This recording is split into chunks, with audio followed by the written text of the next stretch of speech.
Department's new. I'm in place now. Greg Harrington is the acting police chief in McFarland, the third chief in less than 2 years.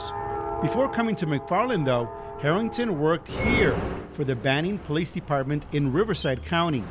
However, Harrington and a group of other officers were fired. These officers were terminated for egregious conduct. Banning Police Chief Leonard Purvis could not comment on the specifics why Harrington was fired, citing state law. Harrington appealed his firing, but an arbitrator upheld his dismissal. Harrington threatened to sue the city of Banning, alleging racial discrimination, but no suit has yet been filed. Is very protective. Chief Purvis says it takes a lot to fire a police officer, especially an officer with tenure. When you're terminated from a police agency, it's especially in California, it's not an easy process. It requires extensive investigation. Turns out Greg Harrington has been in trouble with the law himself in other places. Documents obtained by Eyewitness News from the Glynn County, Georgia Police Department revealed that in 1996, Harrington was arrested for a DUI after totaling a county patrol car. Reports say his blood alcohol content was 0.14, nearly twice the legal limit. At the time of the arrest, Harrington was a police officer in Georgia, and an internal police report states that he was charged with operating the county vehicle while intoxicated. We wanted to get Chief Harrington's side of the story and reached out to him several times. Chief, are you willing to do an interview about this? Chief Harrington declined to speak to us on camera about these two past incidents. He did say, however, that all of the information we had been provided was false. But when asked for the correct information, he was unwilling to talk to us about it. However, our officers arrived on scene. Also on the force is Sergeant Mike Weber. According to the Riverside County District Attorney's Office, Weber was arrested on suspicion of domestic abuse in 2008. No charges were filed for lack of evidence. For some unknown reason, however, we found that all records relating to that arrest were sealed by a judge.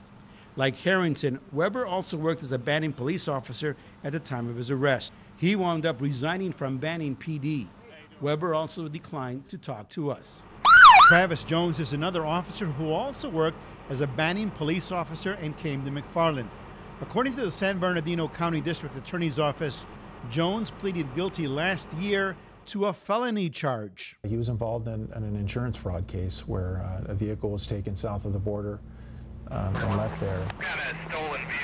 According to court documents, Jones then reported the vehicle stolen to his insurance carrier. He was sentenced to 3 years probation in San Bernardino County Superior Court. Jones is no longer with McFarland Police. Ron Navarrete is also a sergeant with McFarland PD who once worked for the Inglewood Police Department. Court records obtained by Eyewitness News show Navarrete was fired from the Inglewood Department in 2004. Back then, Navarrete was part of an FBI investigation into a child pornography case. Navarrete was suspected of knowingly receiving child pornography on his AOL account, but an arbitrator concluded there was insufficient evidence to sustain that accusation. 2 computers used by Navarrete during that case had been sold or reported stolen, so agents were unable to examine the computers.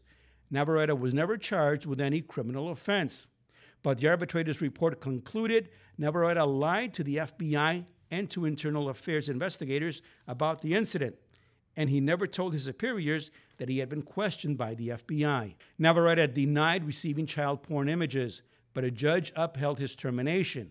He, too, has declined to speak to us about the matter. Given their backgrounds, we asked McFarland Mayor Manuel Cantu for answers about the McFarland Police Department hiring policies. I don't see anything wrong with giving someone a second chance. 3 McFarland police officers were fired from their previous police jobs, and another one resigned after being arrested on a charge of domestic abuse. When these concerns are brought to my attention, McFarland Mayor Manuel Cantu believes that as long as a candidate for a police officer hasn't done anything seriously wrong, they should be given a second chance. I don't see any reason why they shouldn't be given an opportunity to prove themselves one more time. 3 of those officers hired in McFarland came from here, the Banning Police Department in Riverside County. Leonard Purvis is the police chief. Did anyone from McFarland ever call you to inquire about any of these officers? No. Are you surprised? Yes. McFarland's police department is less than 2 years old. I've actually contacted a couple kids. David Fraser was its first chief and is no longer with the department. In a phone interview, Fraser said he hired an investigator to do background checks on all applicants. Fraser said he was aware some of the officers had been fired or resigned from previous posts. Fraser also said this: when you hire for a small-town police department with low pay, you're not going to get the cream of the crop. I knew I was not going to get the best candidates. According to the Commission on Peace Officer Standards and Training, known as POST, having a misdemeanor conviction does not automatically disqualify a candidate. But one of the officers hired by McFarland, Travis Jones, had a felony conviction for insurance fraud.